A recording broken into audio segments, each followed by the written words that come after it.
Incredible images of how it all unfolded with that massive volcanic explosion that was picked up, as you can see, by satellites. The size of it, just astonishing.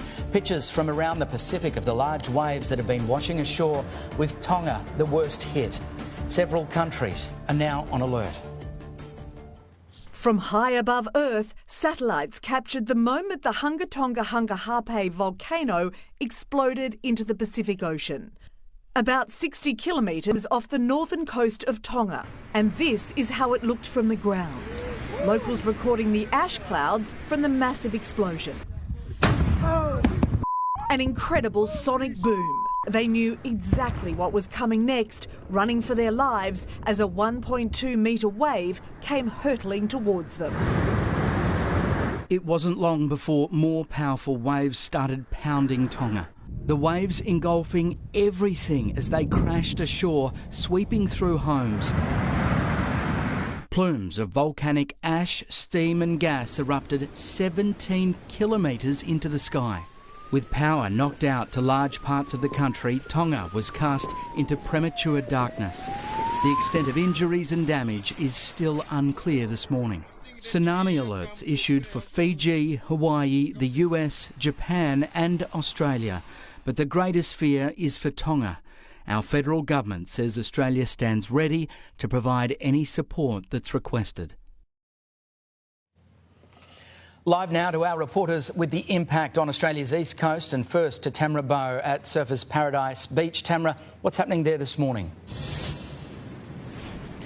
Well, Matt, that tsunami alert does remain current for Queensland coastal communities, even as of this morning. That extends right the way from Fraser Island to Moreton Bay region, Sunshine Coast and here on the Gold Coast. Now, this warning is for our beaches. It is advising people to stay out of the water and stay away from the water's edge. In fact, Surf Life Saving Queensland has made the decision early to close our beaches. Those flags will stay down across the first part of the morning, and they will reassess conditions as the morning progresses, because with this tsunami alert comes the possibility of dangerous rips, waves as well as strong currents too. And while ours is a marine threat, there is a land threat for areas like Norfolk Island and Lord Howe Island. They're the hardest hit areas. The Bureau tells me they had the largest tsunami wave heights recorded, up to 1.3 metres last night. That means that there is the possibility of inundation in some of those low-lying areas. So guys, people in those areas are being urged to either evacuate or move to higher land for now.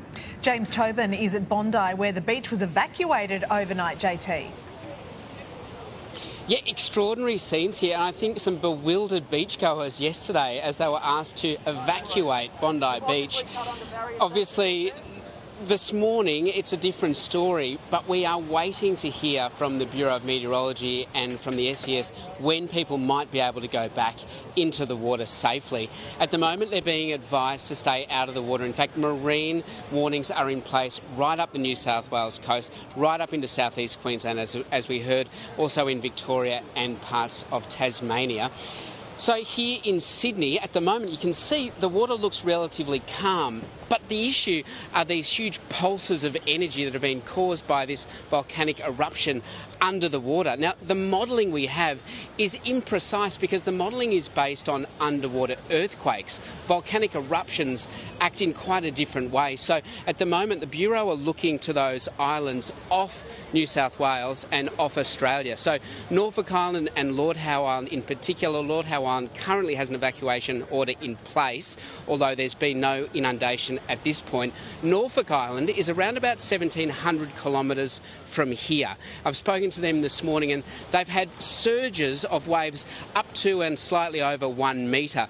Nothing that's caused too much destruction at this point, but they're waiting to see what happens there to get a bit of a better indication of what we can expect here in the mainland of Australia. Great update. All right, thank you both very much. And the Bureau of Meteorology has given an update on those land threat warnings for Lord Howe Island as well as Norfolk Island, with residents advised to move to safety. The undersea eruption generating a destructive burst threatening tsunamis in the Pacific. There are land threats, as you mentioned, for Lord Howe Island and Norfolk Island, which are our islands off the east coast at the moment, with an evacuation order for Lord Howe Island and advice for the residents of Norfolk Island to move to higher ground. Huge pulses of energy that have been generated by this underwater volcano, and it's travelled thousands of kilometres before impacting our mainland east coast. And although that the surface of the water might not look too dangerous, there's incredibly dangerous rips and currents that are occurring underneath as this energy is slowly being dispersed.